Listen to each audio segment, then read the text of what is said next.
Good afternoon to all Princeton Tigers, Black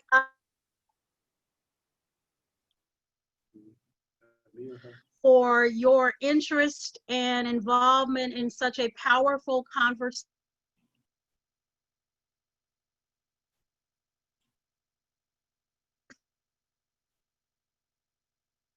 Can she hear us?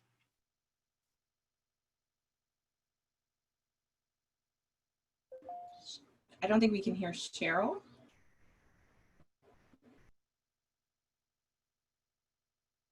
Well, until she comes back, I'll say good afternoon to everybody, and I guess we should say hello to our listeners.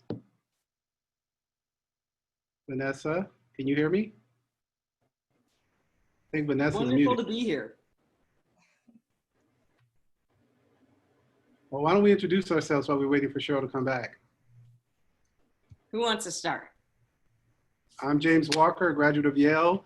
I'm based in Atlanta, Georgia, and I am very active in several realms of law as well as community involvement.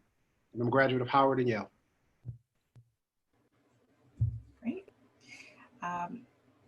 Cheryl is back with us. Is Cheryl back? You're muted. Turn off your mute. Hey there, great to be back. Did you all hear any of my starting comments? Nope.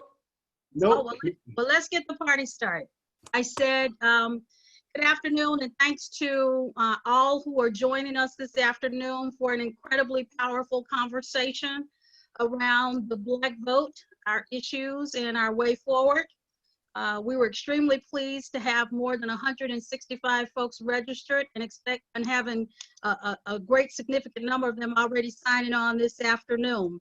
So we welcome you and we're glad for the dialogue that we hope not only affirms, we hope it enlightens, and we hope it motivates and more. I want to thank the ABPA leadership for pulling this together.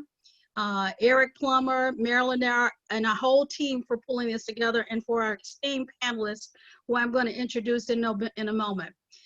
There's no doubt that this is sustaining, and this is an important part of our political process. We as the Black vote have a history of being impactful, and our impact is required this year more than ever. So you can expect our panelists to bring it.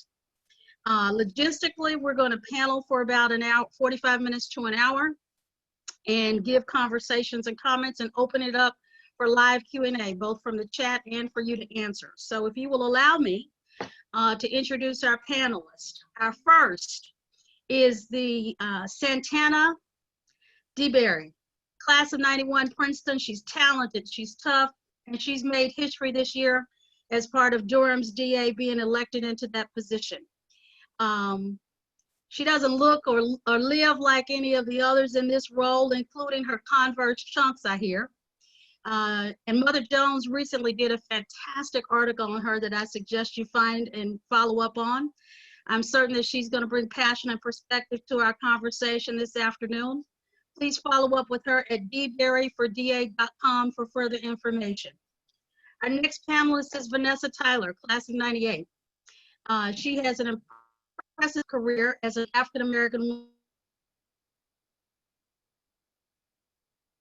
graduating from many prestigious universities, including our own Princeton. She's risen to become a tenured professor. She's associate professor at Scripps College. She's also a published insight she's going to bring to us today. To follow up with Vanessa, tweet her at Vanessa C. Tyson. Our next panelist is Stephanie Mash Sykes, 04, bring it on. She is leading a dynamic role as the founding executive director and general counsel of the African American Mayors Association. She oversees that organization's operations, their policy agenda, and their legal affairs. And as executive director, she's focused on issues facing Black urban leaders today. Please follow with her at ourmayors.org. Our next panelist is James Walker Jr., class of '95 and a Yale man, bringing the Black Ivy to the conversation. He leads a dynamic law firm that is not afraid to handle the difficult and complex issues across multiple industries, be it musicians and entertainment, sports, and more. His firm is always seeking ways to answer client needs in an ever-changing environment. And please follow .com. And finally, for those who don't know me, I am Cheryl Scales. I am an award-winning strategist and marketing innovator. I've worked across multiple corporate industries and innovation group. I'm a huge believer in equity around community and education. And at Princeton, my thesis was on Blacks and presidential politics, a long forerunner before President Obama came to be.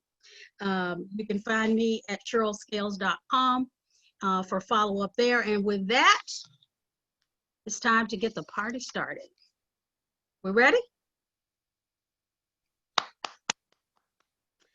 So let's talk about first. Let's start here. One of the most open elections where the Black vote has been openly discussed probably has even been this year, even more than President Obama. You know, what do you believe is fueling the openness of this level of dialogue around the importance of Black vote this election season?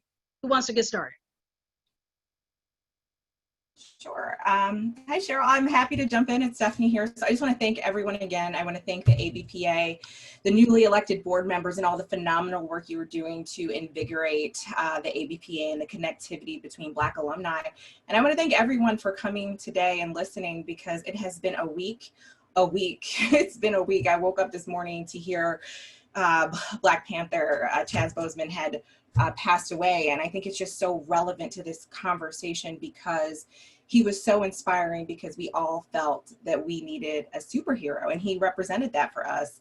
And in this moment, in his passing, we also have to acknowledge that we are the ones that we have been waiting for, like poet sister June Jordan has always said. And then this November, it's going to be us that's going to make the transformative change our country needs. And so when we're thinking about the Black vote, to me, a few things I think has brought it to the forefront, starting with a few years back with the election of Senator Doug Jones, and we saw how Black women came together for his election.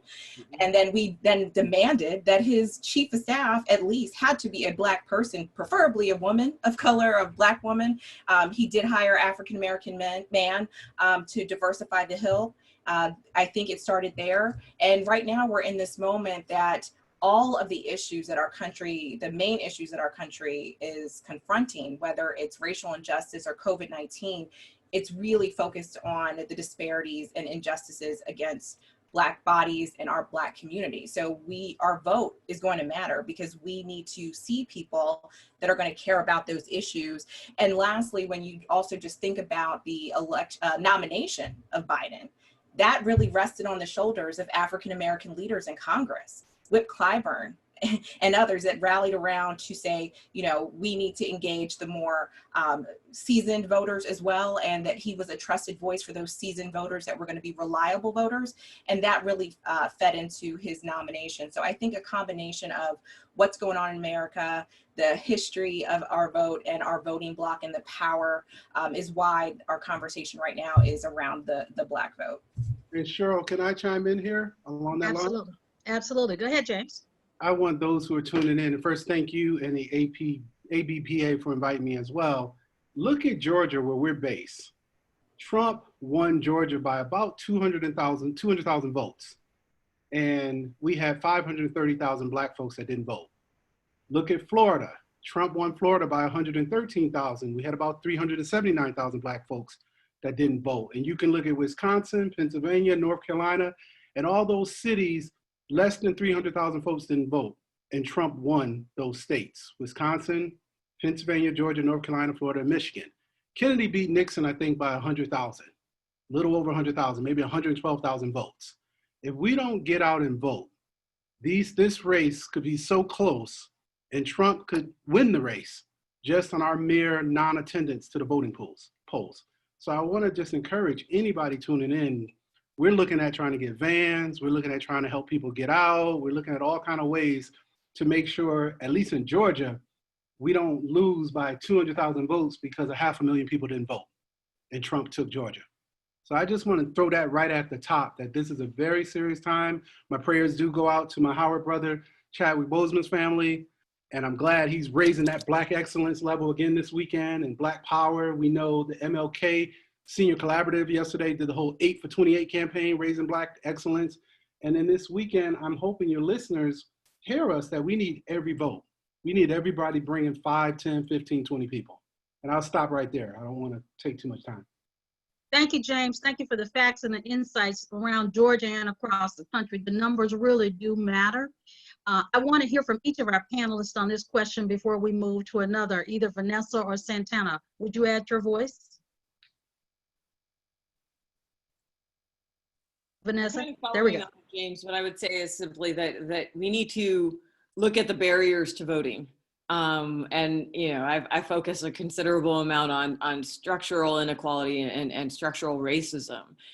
This country has a long history of trying to prevent African-American political participation, whether it comes in the form of voting, whether it comes in the form of running for office. I mean, we can go through a litany of examples. And when we're thinking about outcomes, particularly given the structure of electoral college. I live in California, right? We'll go blue. We'll go blue by millions. But the issue is that, you know, we're looking at states like Wisconsin, states like Georgia, states like Florida. How do we make sure that structural hurdles don't impede the Black vote? And when I say this, I think about draconian measures related to voting for felon disenfranchisement laws. When we're talking about voter ID laws, since the Supreme Court handed down Shelby County versus Holder. So all of these, you know, kind of structural dynamics play into who can vote and who can participate. And as a consequence, that really challenges the legitimacy of our democracy. You know, you can't have a democracy if you're specifically trying to prevent the participation of marginalized communities. So what I want to see and what I hope we see across the country is not only an effort to get people to the polls, but to understand the structures that mean that we need to fight in the swing states. We need to, you know, call our friends in the swing states and you know, whatever, you know, their racial background, and make sure that they know how much this matters and why. I agree with you. That perspective structurally matters, but I would also say, I would say this is our year around the Black vote, as Satana unmutes to come into this conversation as well. This is our year, no matter what state we live in and we're Black, to go vote. We need to send a serious message that we're voting everywhere. We matter. And then in those critical swing states where we know the play can be a little crazy, and it's gonna be, we need to do what James said, have a plan and a backup to the backup plan, like you all are saying today. We have got to be on it in that way. Satana, come on in here. Thanks, Cheryl. I want to say a couple things. I want to first, I don't want us to get too far down the road where we excoriate Black voters for not showing up when we do show up out of proportion to our representation in the population. So we, as somebody who has asked Black people to vote for them, I will say that Black people certainly recognize the value of their vote. That's why you hear so many young people threatening to withhold it. And then the second thing I would say, to follow up on Vanessa's point, is the flip side of that is, let's not excoriate people for not showing up when we create systemic barriers to them even getting to the polls. I live in a place that after the repeal of the Voting Rights Act, we saw Black voter participation go down, not because Black people stopped voting, right? But because we had a General Assembly that took advantage of the technological tools now that allows you to pack Black voters into districts. I have since 2010, been in 3 different congressional districts. So I have been packed in with Black voters 100 miles away from me, and in a completely different congressional district than my white neighbors who live across the street. So it's one thing to talk about get out the vote, and it's another thing when we have, I don't know how many voters there are in California. There's certainly more than they are in a place like, North Dakota.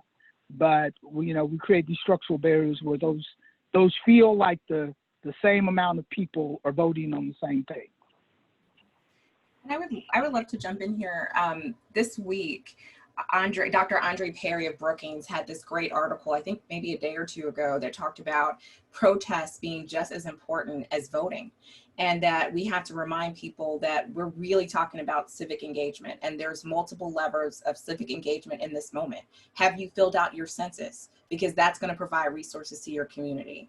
And if you're protesting, I mean, he gets in his article, he gets into this, the famous quote when Barack Obama said, "Don't boo, vote." And he didn't disparage Barack Obama, but he did say, we don't want to minimize this moment of action and how we can engage people that have felt disenfranchised or have those barriers to the polls, and how do we transform and recognize that protesting is a form of civil disobedience, but it is civic engagement in its rawest form, and it's up to the rest of us to really understand and hear what they're saying to help them translate that action and energy into voting in November.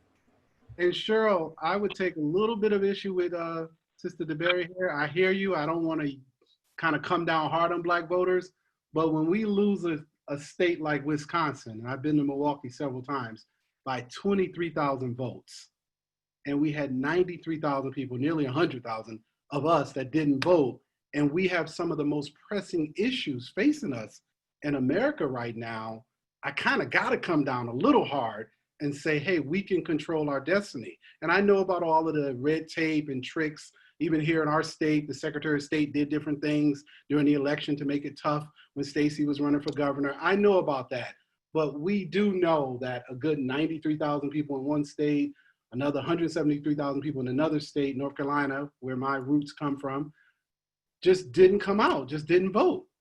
And I don't want to come hard on them, but I just want to share the information that you do make a difference if you come out and vote. So I just want to kind of put that out there. And I would add to that. I just want us to recognize that this isn't, just as it was almost 40 years an opportunity, or 50 years ago for us to pivot, it's another pivot opportunity with new lessons and new insights this time around. When it happened before, I was too young to know what it meant. As a woman in my 5th decade, living a lot of life with a lot of blessings, but also connected with a lot of things, it's an opportunity to regain and pivot again and work with Stephanie, many of those folks that you've talked around the strategy and the realization of civic engagement across platforms. But we must take control. And we need the Black vote to matter, and we need those who care about our issues to come to matter. And speaking of which, I would just love some perspective, and I'm sure our ABPA folks would too, around Joe Biden as our nominee.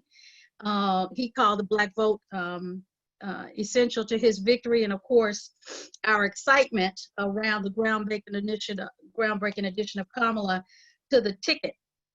I would love to have some perspective from our panelists around that. Satana, I'd love your perspective around Kamala and Joe Biden and Kamala to the ticket. Kick us off. Sure, and before I do that, I want to give a shout out, Stephanie gave a shout out to Andre Perry, who is Princeton Spouse 93. So for those of you who didn't know, he also has a connection to this group. So, I'm actually excited about Kamala.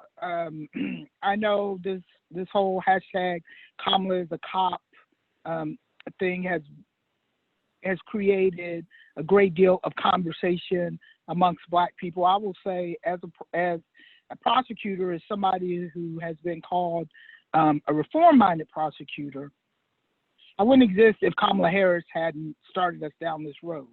And Kamala Harris was elected I believe, and Vanessa can probably correct me on this, in 2006 as the San Francisco district attorney. That was unheard of during that time for a Black woman in a major American city to be elected as a prosecutor. And for those of you who follow the San Francisco district attorney's office, you know that the current district attorney is held up really, is this paragon of progressive prosecution. And I know D.A. Boudin, and he's a friend of mine, and I like him very much. And he had the benefit of inheriting a structure that Kamala Harris put down. And so it is hard for us to hold her to the standards that we all, kind of adhere to now. Do I agree with her 100% on kind of the, on some of the tactics that she used? No. Do I think she brings a unique worldview to the ticket? Absolutely. And I personally have seen, just kind of go back to James's point about engagement. There wasn't a ton of engagement around the Democratic ticket here until Kamala got on it. And now, I see all of the Divine Nine has been rejuvenated in their efforts to get out the vote. I live in a community with a significant South Asian population. They have become even more vocal politically since Kamala was added to the ticket.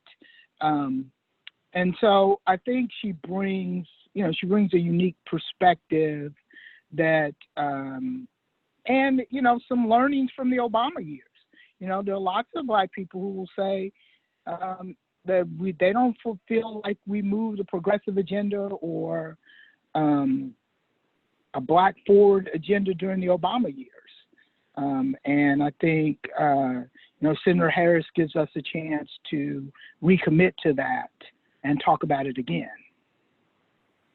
Any other panelists want to add a perspective to the Biden-Harris ticket? What do you think? Three things on Kamala. One, she brings star power. Let's start there. And I'm not just saying that because I'm a Howard grad and she's a Howard grad. I'm saying that because she brings star power. Let me back it up. She brought in 26 million in 24 hours. Joe Biden hasn't seen a day like that. The day he announced her, 26 million hit his coffers within 24 hours. The last thing is her track record. She put in all kind of programs where people got rehabilitated. She didn't just throw people in jail as this false narrative is, but she actually came up with programs for young people to get their lives back together. She also took on the banks, and she's not afraid of Trump. And my fear for Biden is that he didn't have enough bite to take on the Trump machine and get down in the trenches with them and fight. We saw her during the debates. She wasn't afraid of Biden. And I'm gonna be honest, I wasn't sure about Kamala in the beginning of the debates. There were some other candidates that I thought were stronger, but as the candidacy went on and the debates went on, I realized she's not afraid. And let's just say it all to everybody in this panel, she's a Black woman. She's gonna bring some strength to this ticket that wasn't there. The ticket was kind of vanilla, as it has been in the past. Even when Hillary ran, I think it was Kane, who was her running mate, to vanilla. He went out and got a real co-presidency or co-president who could run this country in the event he couldn't run it. And I think those are my three things on her: star power, money, and her track record. And she's not afraid.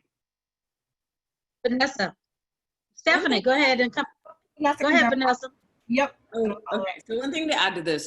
So first off, Kamala was elected 2003, and then she became AG in 2010, or was elected 2010, became Attorney General of California in 2011. One of the interesting dynamics, I think, has been the unique predicament that she was in the state of California, being Attorney General, who, in large part enforces the laws, but doesn't necessarily come up with the laws. So when I hear criticisms of Kamala, of Senator Harris, on the issue, on various issues of like police enforcement, et cetera, or Kamala as a cop, blah, blah, blah. I think that there's an important understanding that has to be had about, the like what leeway that she was able to have as an AG, given the constraints of California statute and particularly the penal code. And I say this having worked for the state Senate Committee on Public Safety, which is the criminal counterpart to judiciary. We worked a lot with the Attorney General's office. This was before grad school, before I became Professor Tyson, et cetera. So what I've seen in terms of the criticisms launched against her seem more to do with a lack of understanding of the constraints that she faces, versus and the role of the job as Attorney General. So personally, I was thrilled, sentimentally thrilled, just happy when she was announced to be the vice presidential candidate. I think she brings not just energy and star power, sure, but I think she brings perspective that is long overdue. And I say this, not only as a Black person, but as a Black woman. There's a time that's come for Black women to lead. Heaven forbid we've been kind of holding everything up so far. Not only we've been holding it up, it's time for this. It's time for the position. We've been the structure, the foundation. I'm gonna affirm that. Stephanie, add to the perspective, please. Sure. So even before she was on the ticket, yes, there was give Joe Biden all the kudos. He did not have to select her, but let's give the credit to all the Black women who held him accountable to make sure Kamala was on the ticket. Okay. There were women writing letters. There was 100 Black men that wrote letters, because there was this moment, maybe even a few days before the announcement, where we weren't too sure it was going to be an African-American woman. We talked about Keisha Lance Bottoms, that I had the pleasure to work with. And, we talked about Congresswoman Bass and Congresswoman Demings. And we weren't sure if it was even going to be an African-American woman. And so we have to give credit to Black women in this moment to making sure that we were making sure that Joe Biden understood how important it was. And not only that it's not an either or moment. There was this talk, well, maybe she could just be a Supreme Court justice if he has a pick. It's not either or, it's both. And there's other Black women right now, and I'm one of them, that is really fighting to make sure if that opportunity presents itself, there's also a Black woman, a Supreme Court nominee as well. So there's always behind this energy. So I want to, commend Joe Biden, but I also want to commend us for all the organization that we did to make sure she was there. And then when she received that nomination, it was just historic.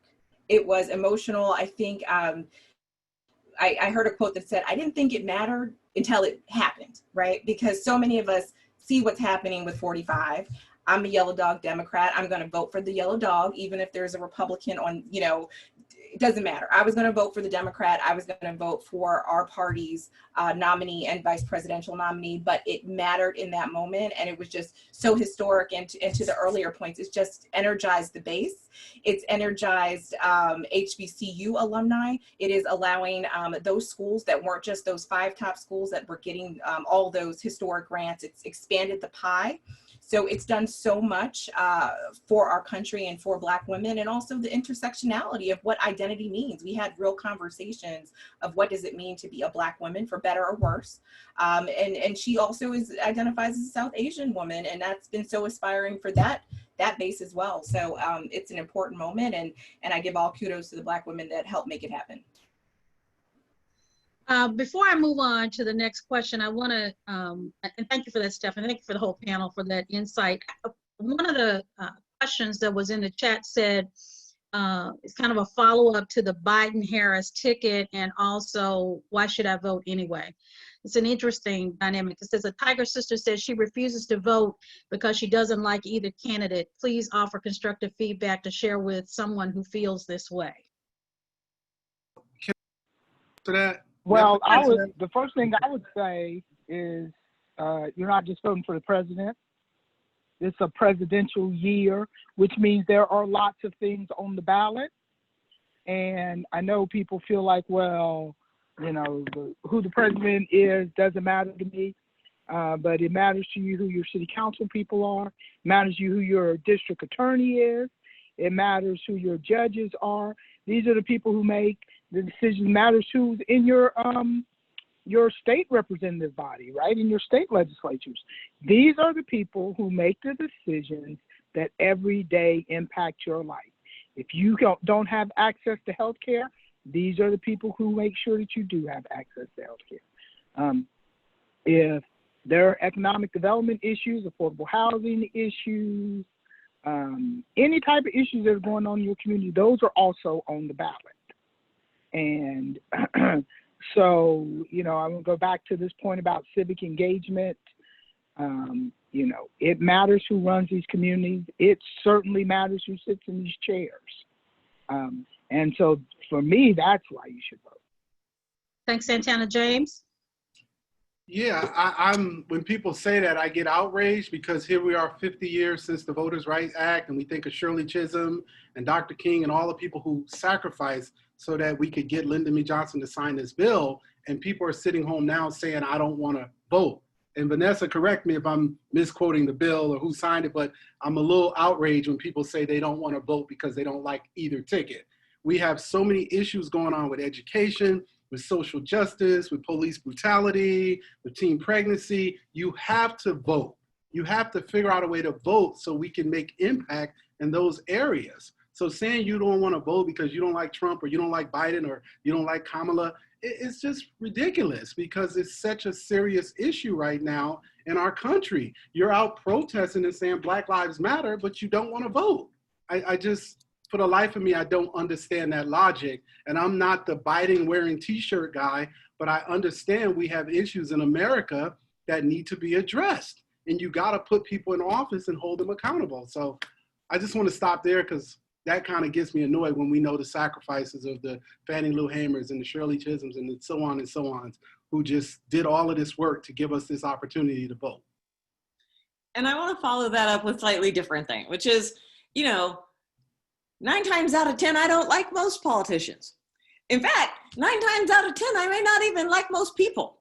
You know, I tend to like dogs. But that's beside the point. What I would say is that you don't have to like someone to vote. I don't think that's the way this, you know, American politics is structured.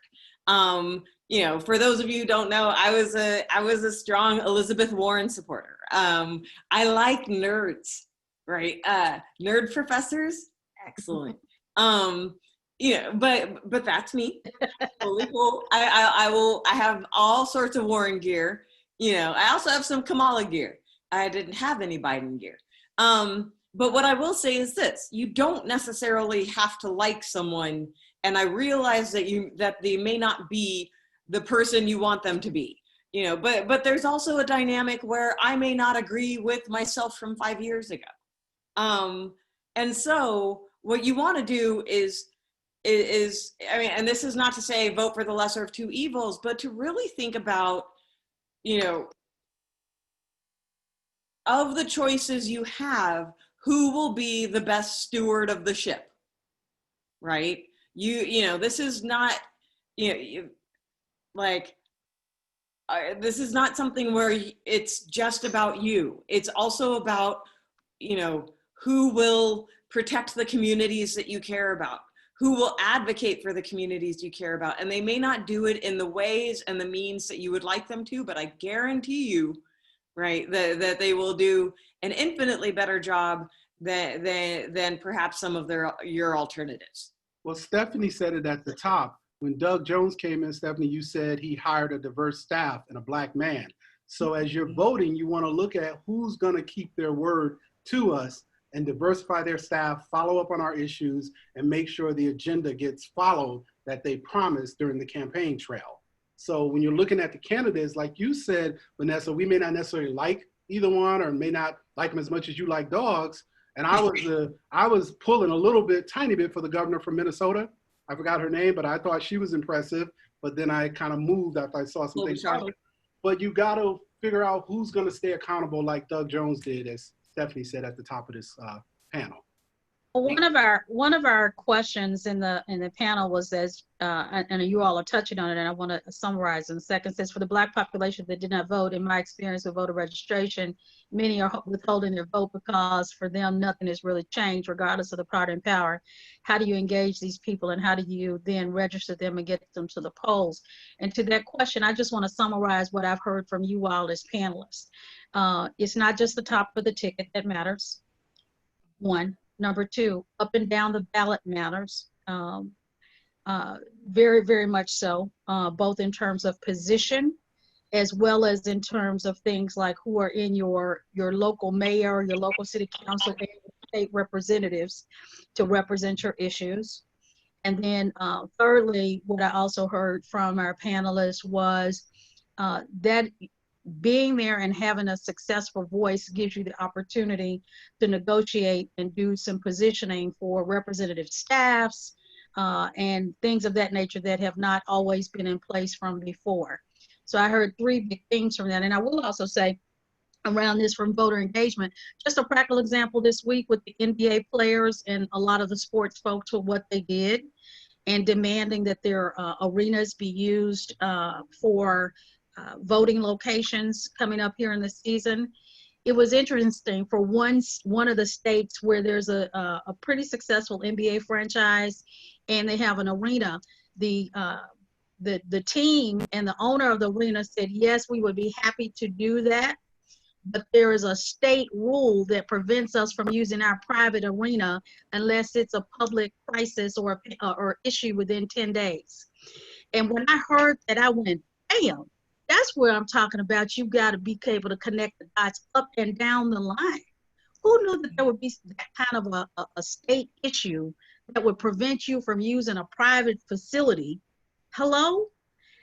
That's where, you know, the engagement of your vote really matters. Now I see Vanessa and I see Satana wanted to come in. I'm just saying, every lawyer on the panel knew that was going to happen, right? But if every lawyer knew that, I guarantee you there were 28 teams, I think I heard when I was listening to this. I've only heard of one scenario. It will be interesting to hear in the next week or so how many of the 28 teams other than that one whose arena would be able to be used in that way. But when I heard that, and then, by the way, it was a Tennessee team. But when I heard that, I went, whoa, here is another example how it's the whole ticket that matters. Up and down the ballot is why your vote matters. Vanessa. Okay, so I'm a big fan of state politics. I used to work for California State Senate. I've actually run for California State Assembly. And one thing I will say is that, you know, there's an issue about how we understand pipelines to power, right? And kind of piggybacking off of what Satana said, which I thought was incredibly important, is that, you know, local politics, state politics, these elections matter. And in many cases, I mean, because elections and election rules are often decided at the state level. Similarly with felon disenfranchisement laws, decided at the state level. If you don't understand how disenfranchisement occurs, right, you really need to look at your state politics and understand that, like, that the way the, you know, statute works is such that if you don't elect people who will make change, then the status quo will, it becomes more deeply embedded over time, right? So you have to focus on, I mean, even if you don't necessarily want to vote for Joe Biden and Kamala Harris, right? Though I would suggest you do, especially if you're in a swing state. But that said, if you don't want to vote for them, think about all the lower level tickets. Like, I was really lucky in my race, which was kind of a last minute thing because the incumbent decided not to run. And though I lost to his stepmother, odd. But here's the deal is that, you know, I already understood how, you know, the state legislature worked, right? And that was incredibly important. So when you're, you know, and part of the reason why I was running was not with the sole understanding that I wanted to win, but with the sole understanding that I wanted to change the agenda, right? So what ended up happening is that everybody was, you know, other candidates were copying my, you know, candidate website, and, you know, like, it was really interesting. But I started talking about the environment. I started talking about inequality. I got endorsed by the Democratic Socialists of America, and I didn't even know. And all this to say is that state races, local races matter. And I don't want anyone who's watching to lose sight of that. It's a, you know, as Joe Biden would say, it's a big effing deal. There are a couple of specific questions I want to target to a couple of you, and then we've got a number of questions in the chat, so I want to be positioned to open up for them and answer some of those live. Stephanie, I want to come to you about mayors and what you do. How can mayors prepare the information tool? Did we lose Cheryl again? Oh, there we go. Hello? Can you hear me? Yes, now I can. Great. Okay, awesome. I was saying, how do mayors play a more leading role in helping folks to really connect the dots around the information and the voting, and being more practical to really connect with voters across ages? I mean, there's a long history of people over 50 voting who are Black. There's some questions, and I think we need to address them a little bit more specifically in the chat around young millennials, but my question is more a leadership question. How are mayors doing? What are they doing to help activate this vote? Sure. So, you know, mayors, as Vanessa mentioned, they don't have a lot of control over voting or disenfranchisement and all these things that really happen at the state level, but they do have this amazing platform of City Hall, of knowing the leaders of churches, of knowing their school leaders, knowing the college presidents. And what I've seen is mayors really galvanizing through partnerships, through, you know, get out the vote efforts with their local churches, with their schools, getting on the radio. And we're in this amazing time of influencers, right? Of social media influencers, and mayors have, a lot of our mayors that aren't even of the largest cities have thousands, tens of thousands, not 100,000 social media followers. And so it has been such an important tool, whether it's voting, whether it's talking about racial injustice, whether it's disseminating information about COVID-19, that they've been using their platforms to get out information to the electorate. And when we think about that into the earlier conversations about, you know, Kamala and Joe Biden and whether they are exciting, I think it's up to all of us to identify the best storytellers for them that can appeal to the people that are apathetic. We have to be empathetic to that message, that there's going to be people that are not excited. It's up to us to identify the storytellers that can get them excited, because that's real.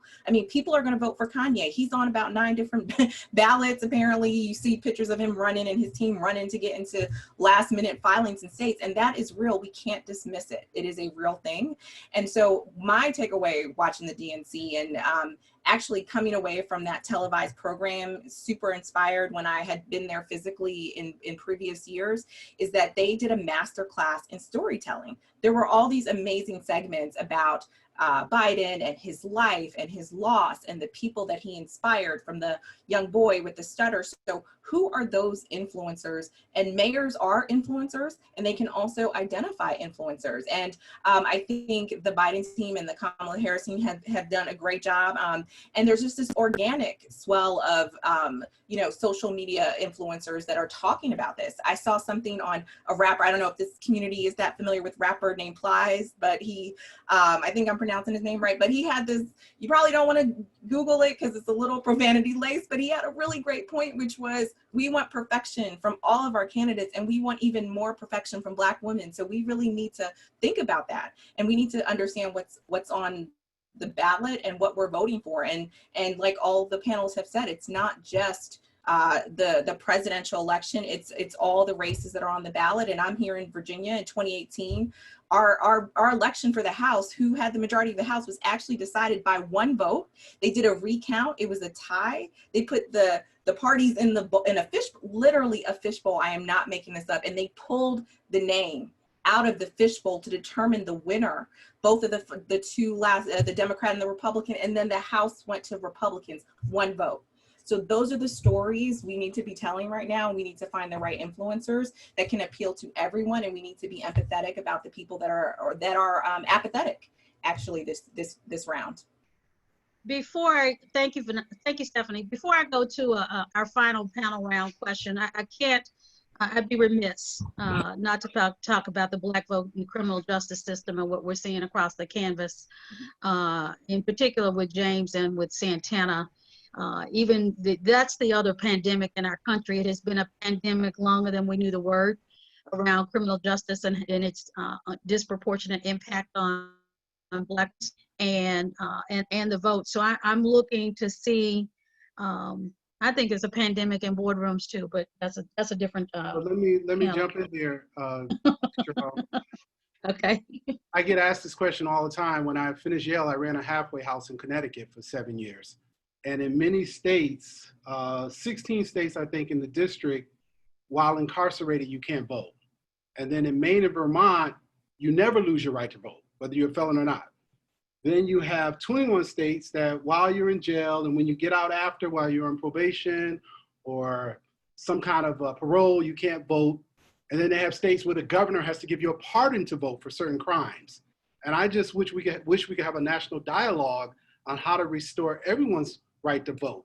And I find it very interesting that Maine and Vermont, which we know the makeup of those states, you never lose your right to vote, according to my research. And you guys chime in if I'm wrong, but my research from having a halfway house in Connecticut was that if you lived in Maine or Vermont, you came right out and voted. You didn't lose anything. But in Connecticut and some other states, it was a little difficult. And I think that, Cheryl, has to be addressed because we have, I think, 2 million people incarcerated. And you guys may know better than I, but I've heard numbers of 2 to 3 million people incarcerated from our African-American community. And those are votes. So yeah, it's a little up and down, but those are millions of votes. So that's to answer your Q&A I saw from someone about the felony issue. There are various states that do it differently. So this is an issue that Eric Holder took up even as Attorney General, and it's something that I'm, happy to talk about. I wrote my master's thesis actually on this like many moons ago. So there you go. I'm sorry for speaking. Go ahead, Black woman. No. So you have about 2.1, 2.2 million people who are, behind bars, right, across the country. Now, you also have about 6.7 million people nationwide who cannot vote, who are disenfranchised as a result of their felon status, whether it's parolee, probation, or et cetera. And so you have those who are incarcerated, you have those who are on probation, you have those who are on parole, which means they've been incarcerated but have been released, and then you have those who have been permanently disenfranchised. And the states that are most likely to permanently disenfranchise felons disproportionately happen to be in the South. And they disproportionately happen to have high numbers of African Americans and increasingly high numbers of members of the Latinx community. So this is incredibly important in terms of how we think of who can vote and under what constraints. Because nonetheless, even when we're thinking about prisons and when we think about redistricting policies and reapportionment, et cetera, redistricting includes prison populations as part of a district, even though these peoples are the people who are incarcerated are not allowed to vote. So disproportionate, and it disproportionately means that these that the disenfranchisement of incarcerated persons lends towards the election generally of white Republicans. Just FYI, I'm talking about a state that we have the highest population and we also have the highest prison population. So what I want us all to think about, and again, I wrote my master's thesis, was about structural laws related to elections. For instance, the longer that polls are open, and I mean, it ranges from 8 hours a day to 15 hours a day to complete mail-in in Oregon and Washington, et cetera, that affects turnout, right? So we want to think about the ways in which long-term and short-term, not just today and not just this election, but how do we increase turnout? Like, should election day be a holiday, right? Should we make sure, should we abolish federal felon disenfranchisement laws, right? I personally would say yes. But that's also because I think that, that just because you've committed a crime, and plenty of people have committed plenty of crimes who never get caught, and have committed plenty of felonies and never get caught. I would honestly make the case that, that committing a felony should not be some sort of revocation of your citizenship, right? In fact, it encourages ownership of the society in which you reside. If you serve It's interesting as you're thinking about that. One of the other comments that came in was even about just in this season around identification, that there are many Black seniors who don't have birth certificates or don't have state issued ID. Even in this season, there are going to be more barriers like that they face. Those sound historic to me in nature from, I know all of us studying politics and reading history, but they're also very practical in this day and age and in the midst of the pandemic, having a plan. And I guess that's really more the question I'll put to you all, just what are your thoughts around having a plan to vote, the impact of mail-in voting? Do you think people should do it or not? Should they early vote? Or, what are your thoughts around the voting spectrum, and how do we make sure that we've got a plan to vote around that? I would love to hear a perspective or two. I'm going to just take real quickly what Vanessa said and just tie it back to, I'm looking at these questions in the chat. You vote because you really impact these state races. And I'm not going to get it right, but the Constitution reserves certain rights for the federal government, and the ones that it does not reserve to the federal government, that are not enumerated to the federal government, are reserved for the states. That is a lot of stuff, including how you vote, when you vote, who gets to vote, how often. This thing about the polls staying open is huge. If you're working during the day and you have a jackass boss, excuse my language, who's not, even though, the laws protect you and you're supposed to be able to get off the vote, what's going to happen if your boss says no? You're going to stay, right? You're not going to go vote. And so if you can vote before work, if you can vote after work, if you can vote on the weekends, if you can vote by mail, you are more likely to vote. And, certainly as Black citizens, we are interested in an expansion of the franchise, right? We certainly want as many people to vote as possible, because that, policy is everything. And you don't get to play if you don't vote. That's why you tell people to vote. So now as for a plan, my plan is to vote in person. I go to a grocery store. I go to work every day. Unfortunately, I live in a state that was locked down for a little bit, but right now courts are fully open. So it depends on what your risk tolerance is. My risk tolerance right now is pretty high, certainly around voting. So I would say, if you feel, I don't know that I don't know so much about the rumors about mail-in voting. I think a lot of that's social media driven. I also think if you spend a lot of time on social media, that you think everybody spends a lot of time on social media, which a lot of voters are not on social media. And so, James said at the beginning, if you're part of a church group, if you're part of the Divine Nine organization, if you're part of a community association, I think you should make a plan to help others. Satana,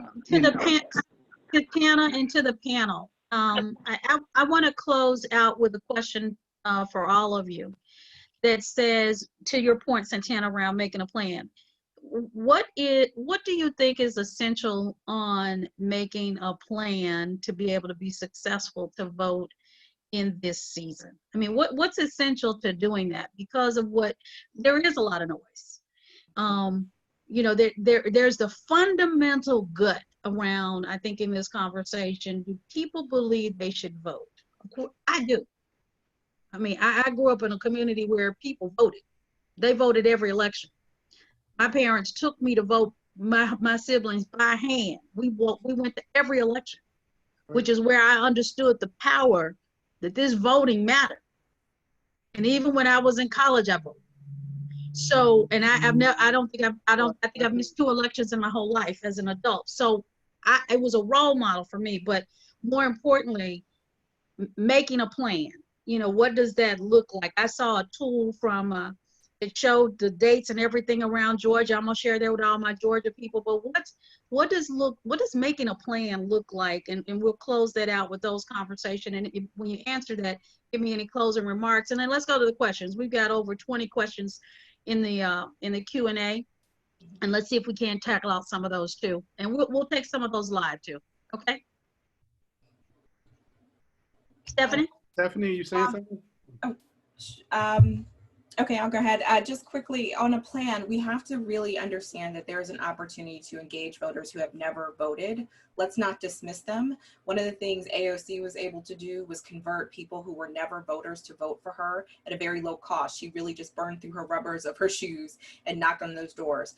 Right now, because of the pandemic, Democrats are not knocking on doors. Trump's still knocking on doors. So we have to find alternative means, and that's social media, that's phone calls, that's organizing with partners in our communities, and also understanding that, you know, Black people are not monolithic. We're going to have, you know, different strategies for Black women, for Black men, for re-entering citizens, and really customize and show them what's on the ballot for November. I would chime in and add, the federal level needs to tell the state level what we need to do to get Washington back to where it needs to be with the Biden-Kamala ticket or Biden-Harris ticket. And by doing that, federal comes to state, state comes to local, and on the local grassroots level, we're trying to penetrate the churches, the Greek organizations, the civic groups, whatever groups, to make sure we're working at the local level in coordination with the state and federal level. Right now, we're hearing a lot of noise from everywhere, as you said, Cheryl, and there's no distinct plan. I mean, even in the Divine Nine, we can have Alpha Day, AKA Day, Delta Day, Zeta Day, whatever day, to try to get out here and do some work. And I would align ourselves with this movement, the movement around social justice. The media, some types are trying to portray it as a negative, and they're violent and they're protesting, but they're getting hundreds and hundreds and thousands of people out to march, to speak, tie them into this movement to the polls. Listen to them at the grassroots level, because they got my son downtown marching. They got his white friends downtown marching with them. They got all these people marching and rallying to be heard in Washington. So I think we sometimes teach and preach over their head, and we don't understand that we need their energy. John Lewis, as we know, one of the last things he did was went down to the protests to see these young people, and he saluted them while others were condemning them. And I just think we got to tie them in order to really have the energy, the boost that we need. Because trust me, South Alabama, they're plugged in. The Confederate flag groups, they are plugged in, and they have a plan to get their man back into the White House. So I'll stop there. Vanessa. One thing I'd like to say is that, you know, I've always looked at politics as a marathon, not a sprint. And so what I mean by that is that, yeah, so you gotta look at the short term. Normally, if we weren't in a pandemic, I would probably be spending every long weekend. I only teach Mondays and Wednesdays. I would be spending every long weekend in Arizona going door to door, right? Because it's a swing state, and there is a desperate need to get back the Senate, right? And I think that there also needs to be a very, very active campaign to engage not only Black communities, but the Latinx community and Asian American Pacific Islander communities. Like this is, you know, look, we know that in 2016, Trump won a disproportionate number of a majority of white voters, including white women, because white women happen to be white. Anyways, suffice it to say, right, we need to make as many inroads as possible. I wrote a book called Twists of Fate, Multiracial Coalitions, blah, blah, blah, minority representation. But the thing is that we need to make sure that we are actively engaging not only the Black community, but all communities of color, communities that have been traditionally marginalized, historically marginalized, and you know, do whatever we can to make the inroads to get everyone to the polls. This is a do or die situation, and I mean that because it's life or death. Children are in cages. You know, there's no way to walk that back, but we have got, I mean, we have got to do something. It's utterly unacceptable. And the other thing I would say is, you know, James mentioned John Lewis, and we need to fight for a Senate as well as a House that is willing to reauthorize the Voting Rights Act and to come up with you know, equations related to racial polarization so that it cannot be struck down by the Supreme Court of the United States. The Shelby case back in 2013, I mean, broke my heart, like in 80 different pieces. And now I've been trying to put myself back together ever since. So until we have, like, you want to honor John Lewis, you want to, you know, we've got to get the VRA back. Voting rights is of utmost importance. It's not just about Black people. It is about communities that have been Oh no, it's about everybody. franchised throughout the country. Yeah, well, whether they name it the John Lewis voting bill or not, we need a Voting Rights Act restored in full. Fully agree. And then as we move to get ready to go to some live Q&A, I just want to say, you know, there'll be more things that unfold, but almost 100 people have been on the call with us today out of the registrants. And so as we think about what can you do in the make a plan, in addition to the insights that we've talked about, walk away from here today. Go look up your dates for your state. When is absentee ballot mailing begin? What's the deadline to register to vote? When does early voting begin? When does Saturday early voting begin in all counties, if that's available in your state? What is the last date of early voting? And obviously we know the election day piece. Go get those 5 pieces of info beyond election day, and then start to figure out how to make a plan. If you're on this call today and you say, what can I do? First and foremost, put the information in your fingertips so that if somebody asks, you got it. I didn't have to do that. Somebody did it for me for Georgia, and I'll share that. But that was like, whoa, make a plan, and then you understand. Your other thing, check to make sure you're registered to vote. Websites like iwillvote.com, I saw something, nbc.com/plan your vote. There are probably others. Those are just a couple of resources that you might be able to check. Make sure you're registered. You never know what's happened. So for our panel and our guests who are on, I wanted to give you those as just some tactical parting tools that I would offer to you in terms of voting. And then Stephen, I think you're on board and can open up. And we've gotten over 21 questions in the QA. Some of them we've answered already.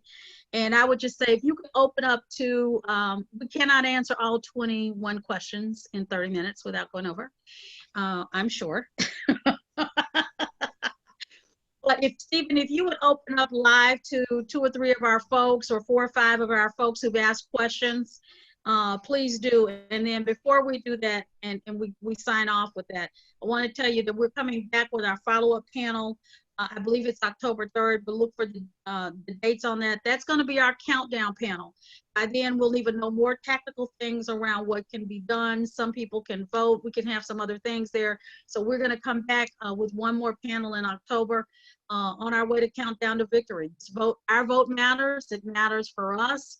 It matters for change. It matters for protection and defense.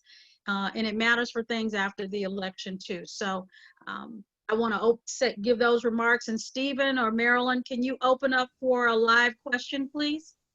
Yes, I got that, Cheryl. So I have one here from Shani.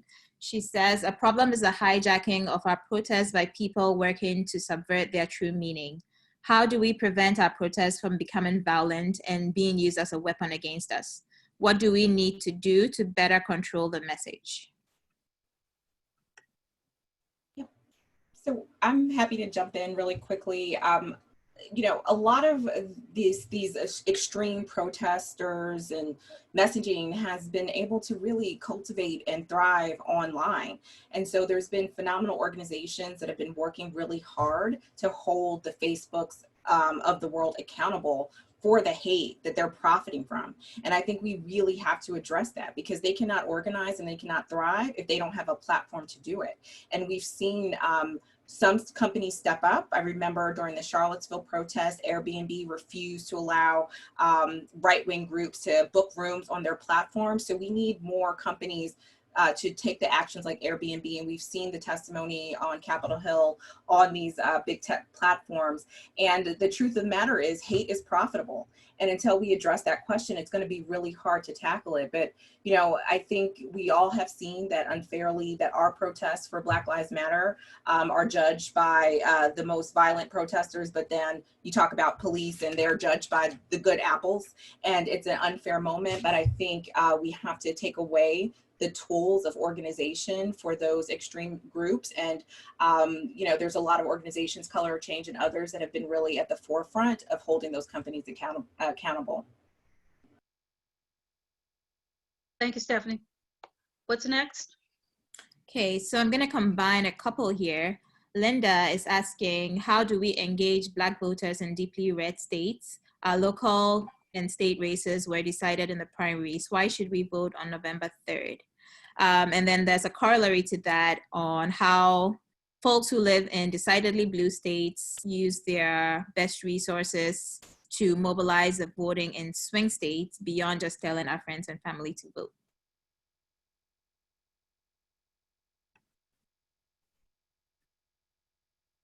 Who from my panel wants to take that? Vanessa? You up for it? I mean, look, okay, so what I would say is that, you know, it's easy, you know, I live in a blue state. It's easy in a blue state to kind of take for granted, you know, various dynamics. And I'm sure that, you know, there are possibly some Republicans who don't necessarily show up to elections precisely because California goes, you know, phenomenally blue.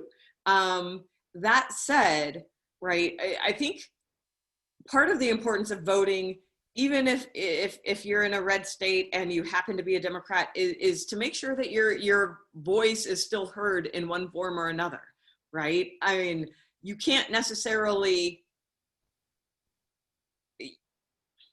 even when you can't win, it doesn't mean the fight shouldn't be fought, right? And Right. It doesn't mean that you can't send a message saying what you believe in and why.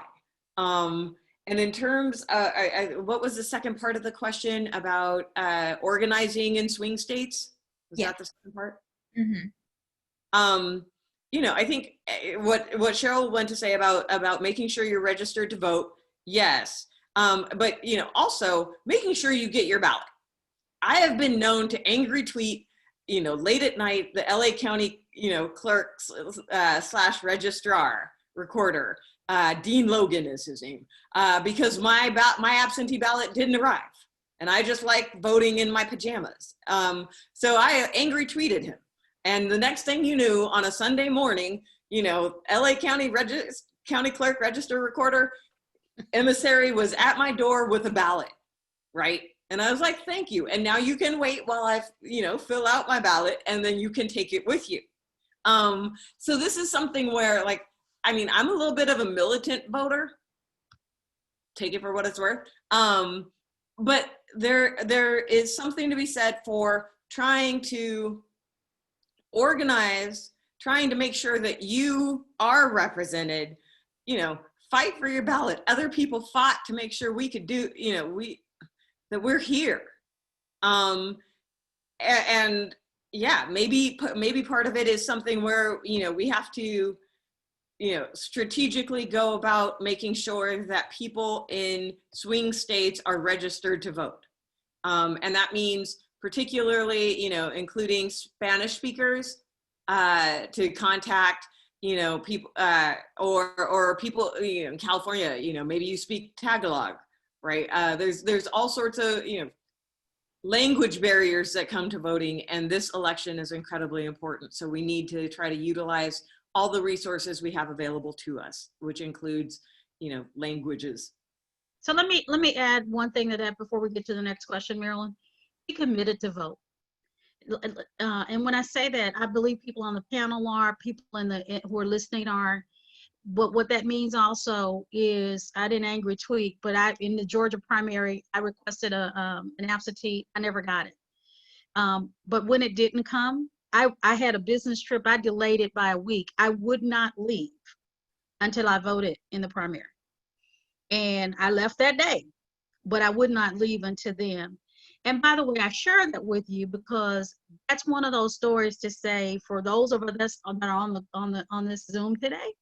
When we tell people we're that committed to vote, it helps other people go, well, why am I committed? Well, and if they're not, they may ask you a question where you can be an influencer to help them get there. So I share that to say, be willing to also be a reflection of your story as well. Go ahead, Marilyn. I want to say real quickly, Santana. Party is not everything. And so, and again, all politics is local. You may, even if everybody in the primary, everybody's in the general is a Republican, there may be a Republican who is moderate, or there may be a Republican who believes what you believe on something. But if you stay engaged, you will find somebody to vote. I guarantee you that. And so just remember that. Also, a lot of this stuff, there are a lot of models out there that predict who's going to vote, who's not going to vote. Almost every American voter, irrespective of race, is a low participation voter. All right. So almost every category is low participation. So, if you're the type of person who likes to mess stuff up, if you hadn't voted before, go vote, and you've messed up their model. Find a way to encourage yourself to cast your vote. Thank you, Satana. So we have one here. I believe James was going to address that. Pedro says, I'm looking to organize a mobilization movement to shuttle people to their Secretary of State / Registrar's office to drop off and walk in their absentee ballots as early as possible. I'm a stand-up comedian in LA who has never done anything like this. If anyone could point me in the right direction, I'd be grateful.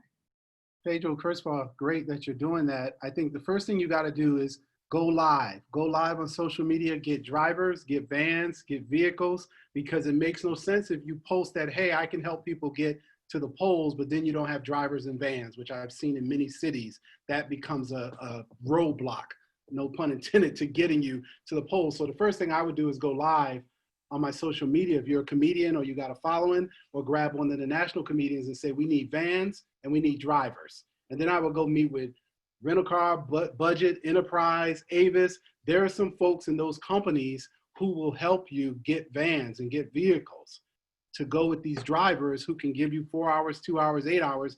Then you got to hit the senior citizens homes and all the different places where people traditionally can't get to the polls. The nursing homes are really, really quietly kept, some of the stronger departments that can't get to the polls because there are elderly. So we got to somehow help them get out so that they can vote. So to Pedro's question, which is so good, I think you got to start right now in August, organizing infrastructure, and then go live with, we have 100 drivers with 100 vehicles, and we can take 10 or 15 people hourly to a given poll.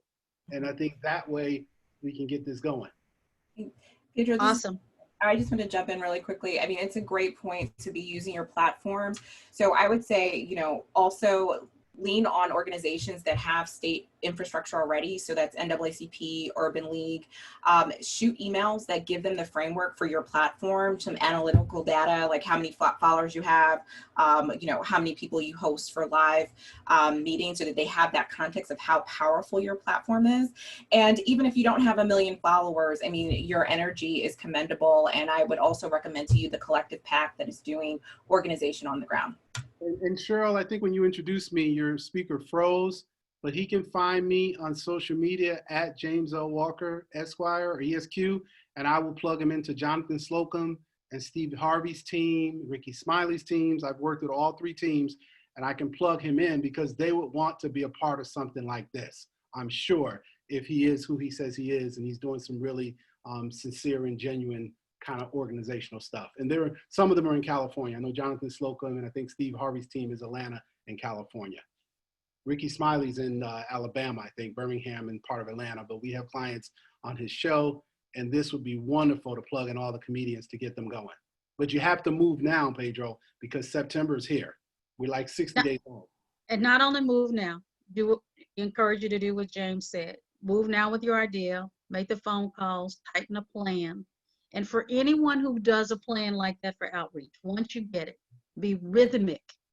Don't overwhelm people, but be rhythmic in how you share updates. Once a week, on an email, once a week, on a text, but be rhythmic in having people along to the solution that you're bringing to make progress in this season. Don't overwhelm people. I'm gonna post my information. Can they post my email or something in the way where they can see it, Cheryl? So he can, I don't know if I said it right. I always mess it up. So I can post my email. I know that by heart. I don't know my. Okay, put that in the chat and we'll make sure everybody sees that. What's our next question, Marilyn?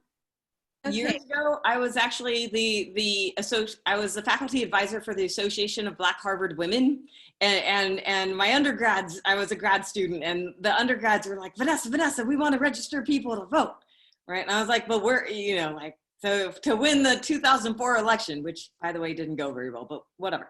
Suffice it to say, universities tend to have a lot of resources. So what I was like, kids, we need to go to a swing state. We need to go to Pennsylvania, right? Like that there's a swing state that's close by, quasi close by. And I emailed President Tilghman, right? Because I knew her from college, and I was like, could Princeton put us up? We have like 50 students, 50 young Black Harvard women who want to register people to vote. And Shirley Tilghman was like, because we wanted to go to Philly. And Shirley Tilghman says, that's wonderful, but remember Professor Gutman? She's now president at University of Pennsylvania, right? And she can provide housing. So why don't I put you in touch with President Gutman? The next thing you know, Harvard paid for our buses because this was nonprofit. Voter registration is, has to be nonpartisan, nonprofit, but they provided us with buses and what have you, to go down to, food, etc. Like Harvard, this was a joint Harvard-Princeton Penn effort to register people to vote in Philly. And the resources that were available, like think about what you can do and who has what you want. Correct. It's for anyone on the call, it's your plan. Each lane of us has a passion. And it's good for us to pick. If we influence 5 people, 10 people, or 100 people, what's on the plan for yourself? What's on the plan for your family or your circle of influence? And then what resources are available? What's your Rolodex, and what have you heard here today? And what may be more? That's the way we've got to go. Thank you, James and Vanessa, for those additional insights, and Santana. Appreciate your voices on that. Stephanie, too. I love my panel. Y'all are my panel now. How about our next question, Marilyn? Okay. We got about 10 more minutes, and what a robust conversation. Yes. So since we were talking about resourcing, I'm going to combine a couple of questions on that.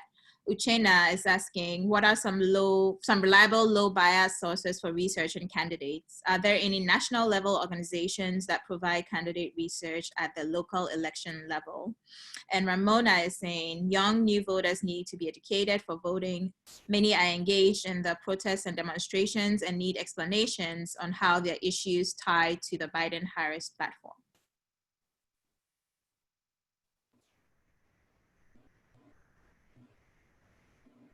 James, we can't hear you. Well, I said I feel too old to answer that question. I could try. There's a couple things, and I think this actually sort of piggybacks off of what Pedro's getting at, which is innovation in this moment. So there are apps.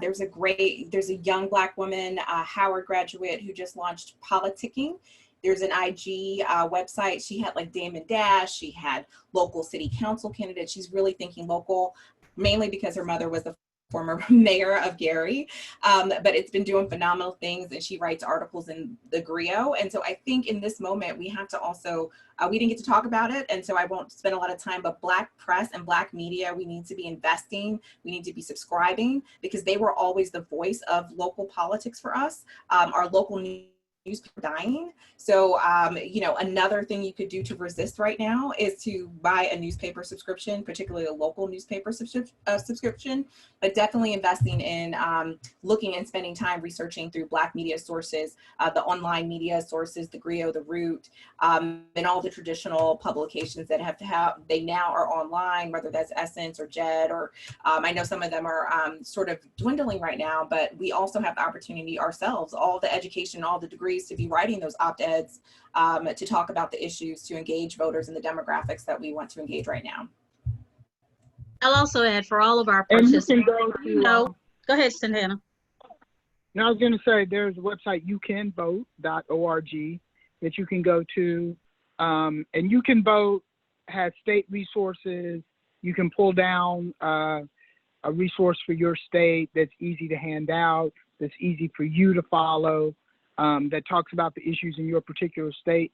There are also these political action committees in each state. You know, they're the big ones, things like Emily's List, Emerge, Higher Heights. There are all of these groups that can give you more insight on the candidates if you're looking for candidate information. And, you know, sometimes you got to go to, you don't have to reinvent the wheel. You got to go to the old school folks, go to the NAACP, go to your Black Baptist State Convention, go to the Divine Nine organization. They are generally organizing around these things this time of year. Your local party can set you up to with not only voting information, but ways that you can participate. Vanessa was talking about she'd be out knocking on doors now. Nobody's knocking doors, but people are phone banking and text banking. And you can get lists of phone bank and text bank and engage people that way. And I was going to follow up. If you go to joebiden.com, down the ballot, they know what they need nationally, and they have connections. And you can get on the phone. And I just want to resist. I'm looking at the chat, and I'm trying to resist sending people to Biden-Harris, or because people want to talk about more than that. So I want to give them some broader ways in which they can. Although in a presidential year, that's where all the, I mean, people can be upset about it, but that's where all the money is, y'all. And so. Well, and they're also the reason for saying that. They're also what? They support down the ballot, you know, to Right. get on phone bank and phone bank for an hour. They know where the phone banking is needed, you know, that kind of thing. That's correct. That's correct. So I'm offering that, yes, I support them, but I'm offering that as a primary resource. I mean, it is what it is. It's a presidential election. That's the game. But the game goes from the top down, and we need to be willing to tap their resources because they know where they are. They know where the short points are. They know where phone banking is needed. So you don't have to reinvent it. You can send an email and say, where do you need people to phone bank this week? I've got an hour on Thursday, and they'll give you a list. So for us on this list, there's no need to recreate where we can make an impact. They know. So That's true.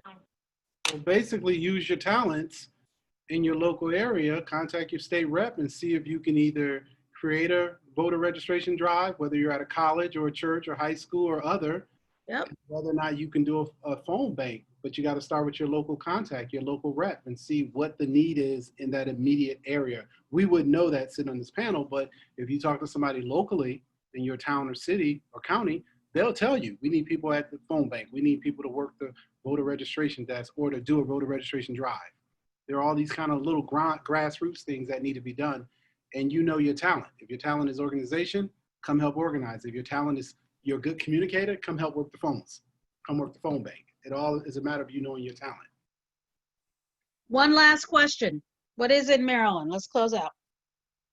Right. So a couple that could be answered together. One, Reginald is saying, as a marketer, I'm not as mad at people who don't vote versus the people who don't address their issues. Would you agree that people are not marketing effectively to the disenfranchised?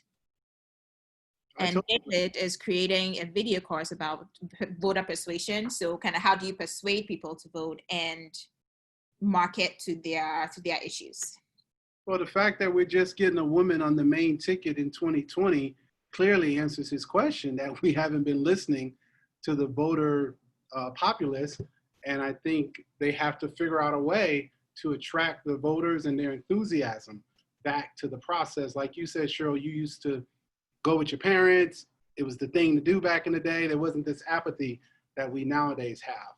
And I think that's going to be the challenge here. So I totally agree with that question, that there is a little bit of kind of not hearing the ground floor, what real issues are. And we know Washington, D.C. right now, the man in the White House doesn't hear us at all. I would also think we'd be remiss to say that the most likely voter is somebody who's voted before. So we've talked a lot about registering new voters, but they don't come out as much. But people who have voted before, even if they've only voted a couple times, are most likely to be engaged. And so, we also need to be focused on those people who we can get out and get those people out. Agree. Stephanie and Vanessa, any final comments?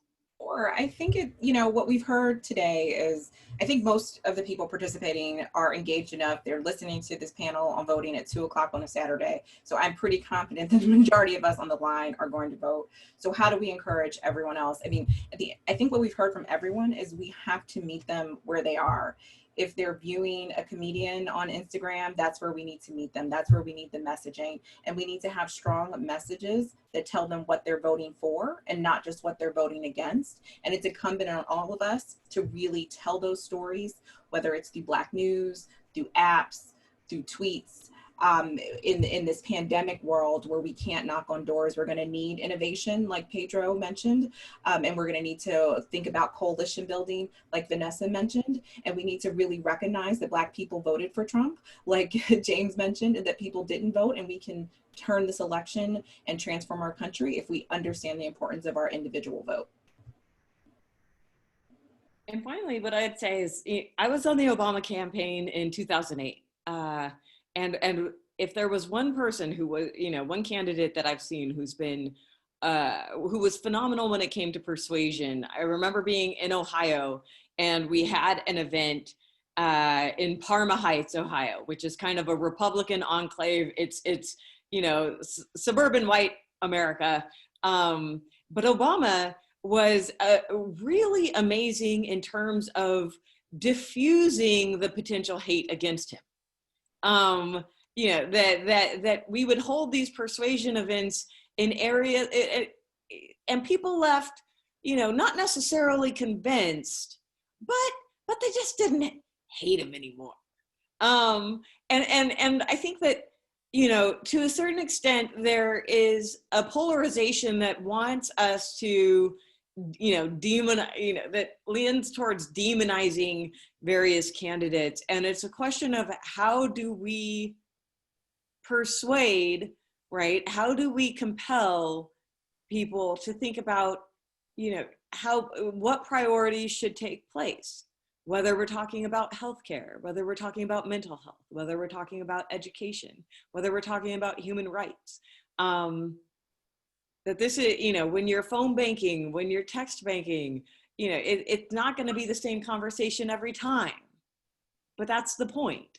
Again, like Stephanie said, you meet people where they're at, right? And then you try to do to offer the best persuasion you can for whatever campaign you happen to be lending your time and energy to, because politics isn't a spectator sport. It never has been. Well, I thank you all as our panelists for sharing your voices, your insights, your perspectives, your talent, your life experiences. As Princetonians and Black Ivy too, with James with his Yale background. We love I love you. You're my panel today. And in the chat, there's a link that asks if you would not mind taking a minute to share your perspectives on this panel and Thrive and things of that nature. So for our participants, if you'll click that link and do that, that would be great. And then I want to add a final comment. We're living amidst COVID. We're living amidst U.S. postal interruption. We're living amidst an occupant in the White House unlike anything we've ever seen, that challenges democracy in ways that we've never known. This isn't about Republican versus Democrat. To me, it is about what President Obama said. I do believe our democracy is on the line this time. And I believe it's worthy of balance in the future, but we must take control. The Black vote, in both its history and impact and both its requirement now, as James mentioned earlier around the numbers, we matter. We've got to step up further. And as our forever First Lady, at least my forever First Lady, Michelle Obama, said recently, we've got to have a plan. And it's okay for us to have an individual plan. We need to have a plan for our seniors in nursing homes as well. And if we've got a young person that we're thinking about for part of the conversation that's been on here today as well, about it, sometimes they haven't. Sometimes what they've thought about, we might not agree with. That's okay.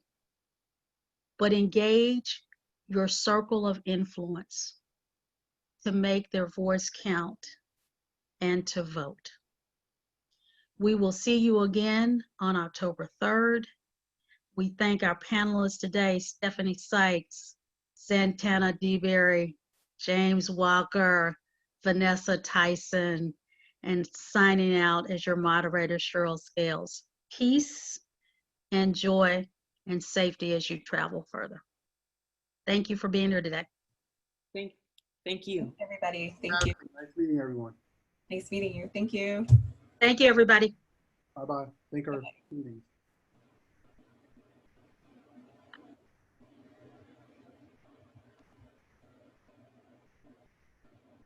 Thank you, Stephanie. Absolutely. Thank you. It was super nice to meet you. I'll shoot you the sample over in your email. Okay. Please do. Would love to have it. And feel free to reach out. We can connect at some point in the near future. All right, love. You will. All right. Bye-bye. Thank you, Marilyn. Thanks, Cheryl. That went really well. Just kind of waiting so folks can click on the link. And once everyone kind of goes off, then I'll sign off. Has everybody signed off? We have about 20 people still dwindling.